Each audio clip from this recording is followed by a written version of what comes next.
Welcome back to our journey through atomic habits. So far, we've explored the 4 powerful laws of behavior change. Make it obvious, make it attractive, make it easy, and make it satisfying. These ideas have given us the tools to build strong habits and break bad ones. Now, in part 6, we move to the next level. What happens after you've built good habits and want to reach true mastery? This section is called Advanced Tactics. How to go from being merely good to being truly great. Here we'll learn why success often comes from playing the right game, not just working harder. How to stay motivated for years by challenging yourself at the right level. And how reflection and review can prevent habits from turning into mindless routines. In short, part 6 shows us how to transform habits into mastery and how to make sure we keep growing instead of getting stuck. So, if you've ever wondered what separates the good from the great, this final part will give you the answers. Let's dive into advanced tactics and unlock the secrets to long-term excellence. Chapter 18: The Truth About Talent, When Genes Matter and When They Don't. When we think of success, we often imagine that it comes only from hard work. Hard work is important, but there's another piece of the puzzle that often gets overlooked: your natural talents and your environment. Let's look at 2 amazing athletes, Michael Phelps, the Olympic swimmer, and Hicham El Guerrouj, the Moroccan runner. Both are legends in their sports, but they are built very differently. Phelps is tall with a long torso, short legs, and huge arms, perfect for swimming. El Guerrouj, on the other hand, has long legs and a light frame, ideal for running. Now imagine if they switched sports. Phelps, no matter how hard he trained, would struggle to be a world-class runner. His body is heavier and not suited for long-distance running. Similarly, El Guerrouj would find it almost impossible to compete in swimming against taller athletes with longer arms. The lesson here is simple. Success becomes easier when your habits match your natural strengths. Just like Phelps belongs in the pool and El Guerrouj belongs on the track, we need to find the right environment and activities where our own abilities shine. This doesn't mean genes decide everything. Genes are not destiny. Instead, they provide areas of opportunity. They point us toward places where our efforts will bring greater rewards. For example, someone who is naturally tall might find basketball easier. Someone who enjoys details and organization might succeed in accounting or project management. So, how do we figure out where the odds are in our favor? One way is to look at personality. Scientists often use the Big 5 personality traits to explain human differences. 1. Openness to experience, curious and imaginative, or cautious and practical. 2. Conscientiousness, organized and disciplined, or easygoing and flexible. 3. Extroversion, outgoing and energetic, or quiet and reserved. 4. Agreeableness, friendly and cooperative, or more challenging and independent. 5. Neuroticism, sensitive and anxious, or calm and steady. These traits have biological roots. For example, extroverted babies react to noise with energy, while introverted babies turn away. People high in agreeableness often have more oxytocin, a hormone linked to kindness and bonding. People high in neuroticism may have brains that are more alert to threats. Why does this matter? Because your personality influences which habits feel natural. If you're naturally extroverted, social habits like networking may feel energizing. If you're introverted, quiet habits like writing, coding, or reading might feel more rewarding. The key is, don't force yourself into habits that don't fit you. Build habits that match your nature. But personality is just the starting point. To go further, you need to play a game where the odds are in your favor. This means choosing careers, hobbies, and habits that give you a natural advantage. How do you find that game? The best method is exploration. In the beginning, try many things, different jobs, skills, sports, or creative hobbies. Over time, Notice where you see the fastest progress or where you lose track of time because you enjoy it so much. Then, once you've found your best fit, double down and go deeper. This is called the explore/exploit trade-off. Early in life or at the start of a new project, explore widely. Later, focus on what works best. For example, Google encourages employees to spend 80% of their time on their main job, exploit, and 20% on experiments, explore. This balance leads to both focus and innovation.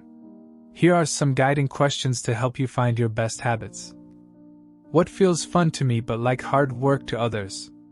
When do I lose track of time because I'm so absorbed? Where do I seem to get faster results than most people? What comes naturally to me, even without much effort?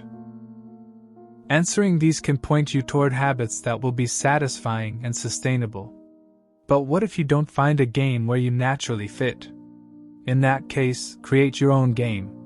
Cartoonist Scott Adams, creator of Dilbert, admits he's not the best artist or the funniest comedian. But he combined his good enough drawing skills with humor and business knowledge to create something unique. The lesson: you don't always have to be the best, you can win by being different.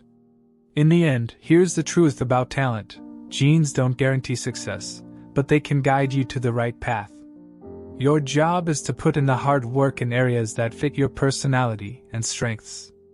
Remember, water boils potatoes and hardens eggs. It's the same environment, but each reacts differently. Likewise, your environment may either limit you or bring out your best. Choose the habits and fields where you have an edge, and success will feel more natural. To sum up, genes don't decide your future, but they highlight your opportunities. Choose habits that fit your personality and strengths. Explore widely, then focus on what works best. If you can't find the right game, create one where your skills stand out. That's how you make good habits satisfying and lasting over the long run. Chapter 19: How to Stay Motivated in Life and Work. Let me tell you the story of Steve Martin, one of the most famous comedians in the world. When he was just a boy, he worked at Disneyland selling guidebooks. Later, he moved to the magic shop and started performing small tricks. Over time, he realized that what he really loved was performing on stage. But success didn't come quickly. For nearly 15 years, Steve Martin performed in small clubs, sometimes to empty rooms. He started with 1 or 2 minute routines and slowly built them into longer acts. He kept improving little by little, until he finally broke through and became one of the most successful comedians of all time.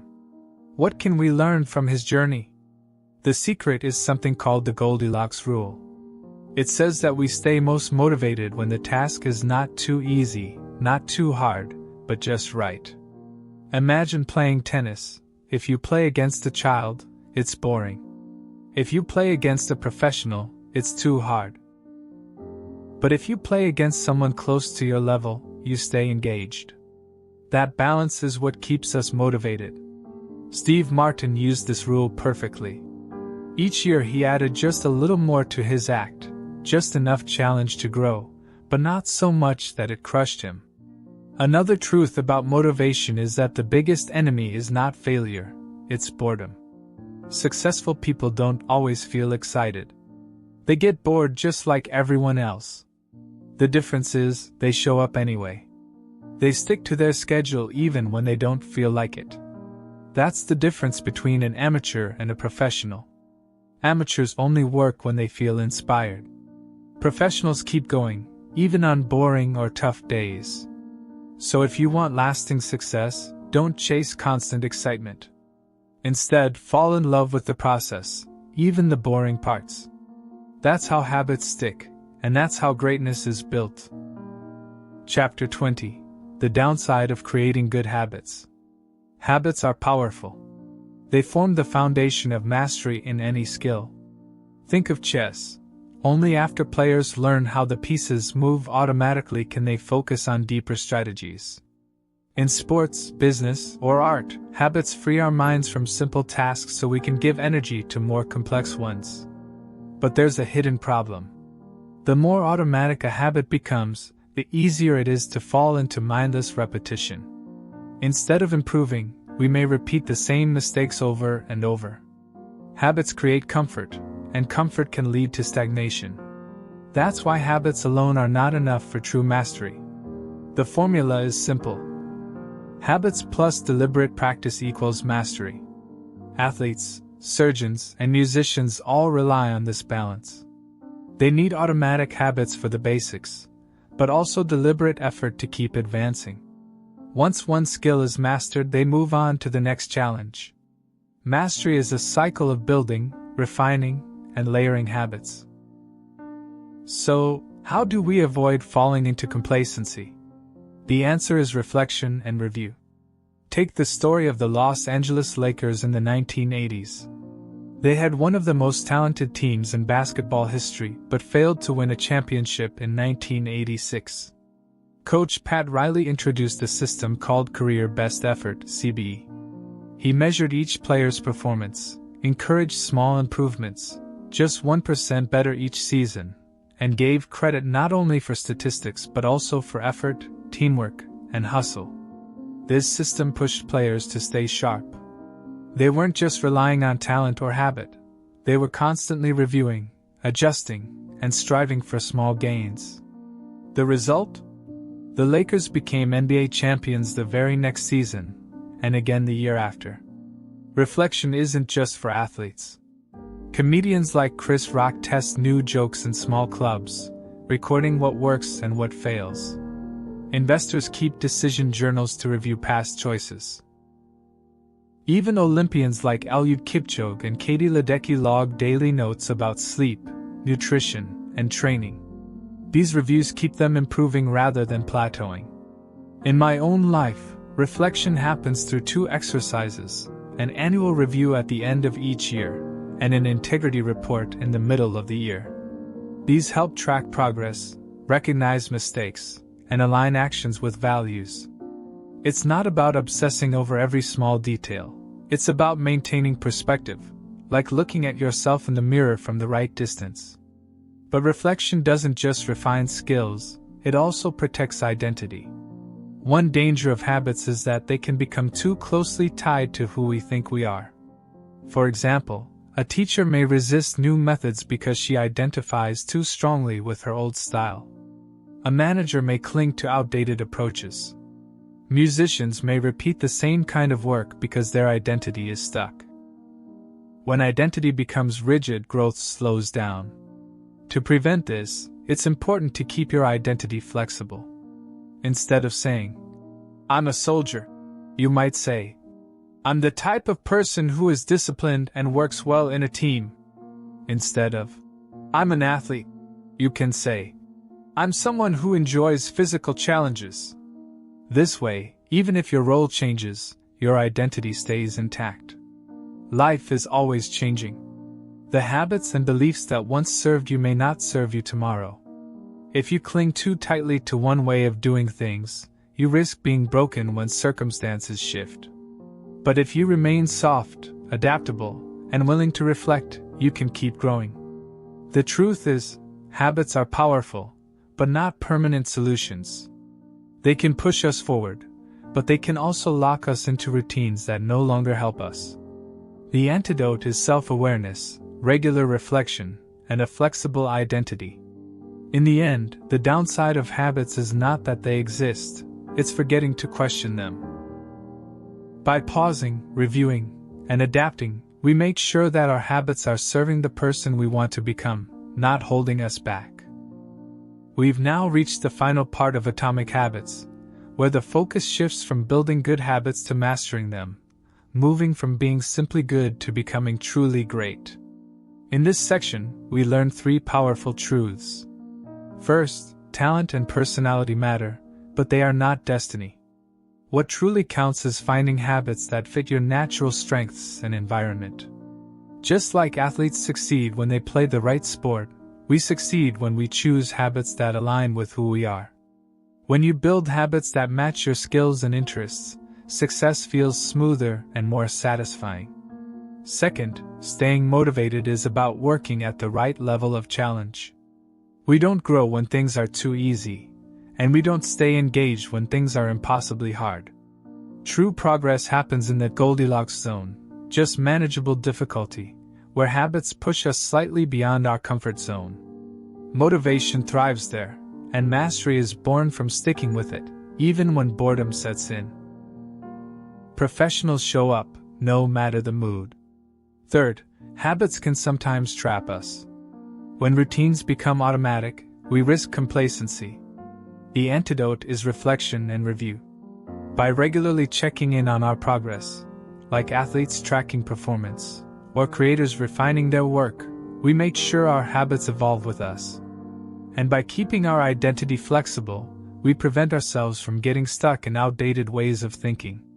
So, the big lesson from part 6 is this: habits are not the finish line, they are the starting point of greatness. They help you master the basics, but true excellence requires pushing further, choosing the right game, embracing challenges, and reflecting often. If you want to move from being good to great, don't just rely on habit. Use habit as the foundation, and then build on it with deliberate practice, self-awareness, and adaptability. And with that, we wrap up part 6 of Atomic Habits. I hope this journey has inspired you to not only start small but also to keep aiming higher. If you found this helpful, don't forget to like, share, and subscribe to support the channel. Together, let's keep building better habits and a better life.